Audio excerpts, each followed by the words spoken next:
अस्सलाम वालेकुम everyone, this is doctor सहर Chawla right at your service. बहुत ज़रूरी टॉपिक पे बात करने लगी हूँ। दिस इज़ अक्टूबर। अक्टूबर को पिंकटोबर भी कहा जाता है और इसे कहा जाता है क्योंकि ये ब्रेस्ट कैंसर अवेयरनेस मंथ के तौर पर इसको जो है गुजारा जाता है। मुल्क में डिफरेंट कॉन्फ्रेंसेस होती हैं, वर्कशॉप्स होती हैं, कुछ का हिस्सा मैं भी रही हूँ, तो मैंने सोचा कि मैं अपने डिजिटल मीडिया पर भी इस बारे में बात करूँ और न्यूट्रिशन का ब्रेस्ट कैंसर के ट्रीटमेंट में कितना बड़ा रोल है उस पर मैं ज़रूर बात करूँ।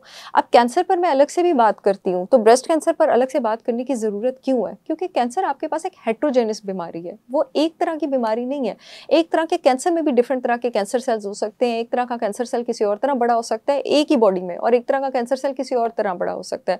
तो उसका जेनेटिक और मॉलिक्यूलर बिहेवियर हर तरह के कैंसर का डिफरेंट है। उसको जानना बहुत ज़्यादा ज़रूरी है ताकि आपको पता हो कि वो किस तरह की खुराक इस्तेमाल कर रहा है और उस खुराक को बंद करके उस कैंसर को मारा जाए।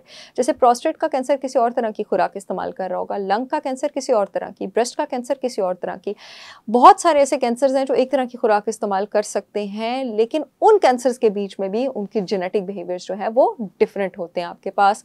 और ब्रेस्ट कैंसर के बारे में बात करना क्यों ज़रूरी है? सबसे ज़्यादा इससे ज़रूरी है कि हमारे यहाँ पर मेरी अपनी खाला, जब तक उनको ग्रेड 3 ब्रेस्ट कैंसर नहीं हो गया, उन्होंने पूरे ख़ानदान को नहीं बताया, अल्लाह उनको जन्नत नसीब करे, शर्म के मारे कि उनको ब्रेस्ट में गिल्टी है। तो ये बेजा शर्म हमें दूर करने की ज़रूरत है। हमें शर्म इस बात पे करनी चाहिए कि हमारे पास दाल रोटी पूरी करने के पैसे नहीं है, लेकिन हम बच्चे पे बच्चा पैदा करी जा रहे हैं, इस पर हम शर्म नहीं करेंगे।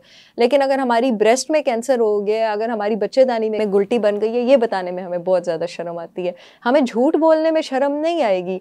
हमें दोपहर 2 बजे के बाद मंजियाँ और बिस्तर तोड़ने में शर्म नहीं आएगी कि हम अपने असासे जो हैं उसको ना बढ़ाएं। लेकिन हमें इस बात में बहुत ज़्यादा शर्म आ जाएगी कि हमारी बेटी ने ट्राउज़र पहन लिया, स्लीवलेस पहन लिया, तो अपनी जो गैरत के बटन हैं ना उनको सही जगह पे इस्तेमाल किया करें। खैर, इस बारे में दोबारा फिर हम इंशाल्लाह बात करेंगे। अभी हम बात कर रहे हैं ब्रेस्ट कैंसर के बारे में। ब्रेस्ट कैंसर आपके पास जो है वो 2 तरह के फ्यूल्स पर पलता है। एक फ्यूल जो है आपके पास ग्लूकोज़ होता है और एक फ्यूल आपके पास ग्लूटामीन होता है, और यही रीज़न है कि मेरे पास जितने भी पेशेंट्स ब्रेस्ट कैंसर के आते हैं, मैं उनको डाइट में गोश्त नहीं देती। मेरे ख़्याल से तमाम डॉक्टर्स में जितनी मैंने बड़े गोश्त के हक़ में बात की है कि वो किस भी गट से लेके ऑटो इम्यून डिजीज़ से लेके आपके पास डायबिटीज़ से लेके कोलेस्ट्रॉल से लेके किस चीज़ के इलाज में मैंने उसको अपने डाइट चार्ट में इस्तेमाल नहीं किया, और मैंने एडवोकेट नहीं किया, और साइंटिफिक बातों के साथ मैंने उसको प्रूव नहीं किया।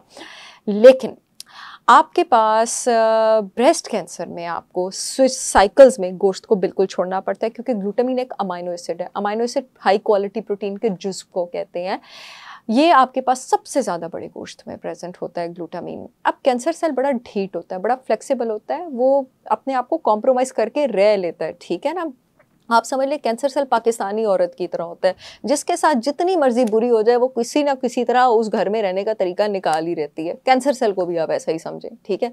अब कैंसर सेल स्विच करता है ब्रेस्ट कैंसर कभी ग्लूकोज के बीच में, कभी ग्लूटामीन के बीच में। इस पेशेंट की डाइट आपने जब भी बनानी है, पहले 10-14 दिन आपने उसको कार्ब फ्री रखना है, कीटो डाइट पे रखना है। यहाँ पे आप उसको गोश्त भी दे सकते हैं, और 10-14 दिन बाद बिल्कुल स्विच कर देना है और गोश्त फ्री यानी ग्लूटामिन फ्री डाइट पर कर देना है, और यहाँ सब्जियों पे आपने उसको वेजिटेरियन डाइट पे ले आना है। कैंसर सेल कंफ्यूज होता है यहाँ पे, और उसको एक माहौल में, वो आपके साथ प्ले कर रहा है, आप उसके साथ प्ले करें, उसको एक माहौल में अडेप्ट होने का टाइम नहीं मिलता। सब्जियाँ आप जो इंक्लूड करेंगे उसको रिच होना चाहिए रेस्वेराट्रॉल में, क्वर्सेटिन में और पॉलीफिनॉल्स में। येलो स्क्वैश, कैबेज होनी चाहिए आपके पास, पेपर्स होने चाहिए, टोमेटोज़ होने चाहिए, टोमेटोज़ को कुछ लोग फ्रूट्स भी कहते हैं। सारे कॉलर्ड ग्रीन्स आपके पास होने चाहिए, क्रूसीफेरस वेजिटेबल यानी गोभी, केल, ब्रोकली, स्पिनच, ये सब कैंसर किलिंग कंपाउंड्स में अच्छे होते हैं। कुछ ऐसी हर्ब्स जो आपके पास ब्रेस्ट कैंसर के ट्रीटमेंट में यूज़ की जा रही हैं, जिनसिंग है, मुलट्ठी है, ग्रीन टी है आपके पास, एस्ट्रालिगस है, शिजांड्रा है और कॉर्डाइसेप्स हैं। वाइट और टैन मशरूम्स, ख़ास करके शिटैकी मशरूम्स जो हैं आपके पास, और लाइन मिन मशरूम्स, ये भी ब्रेस्ट कैंसर के ट्रीटमेंट में बड़ा फ़ायदा देते हैं।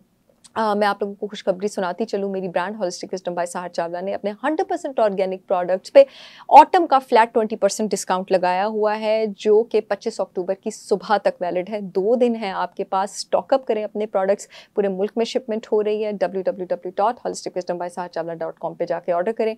जो यूट्यूब वाली ऑडियंस है, येलो पट्टी में लिंक आ रहा है, वहाँ से ऑर्डर कर सकती है। जो फेसबुक वाली ऑडियंस है, अपॉइंटमेंट्स वाले फ़ोन नंबर के नीचे लिंक आ रहा है, वहाँ से ऑर्डर कर सकती है। ये वीडियो ज़्यादा से ज़्यादा अपनी घर की ख़वातीन के साथ शेयर करें और सही बातों की शर्म खाएं। इस बात की शर्म खाएं कि आपके मुलाजिम भूखे सोते हैं, आपके हमसाए भूखे सोते हैं, आपके जो अपने हैं वो आपको अपनी तकलीफ़ बताने से डरते हैं। गलत बातों की शर्म ना खाएं। मुझे अपनी दुआओं में याद रखें। अल्लाह हाफ़िज़।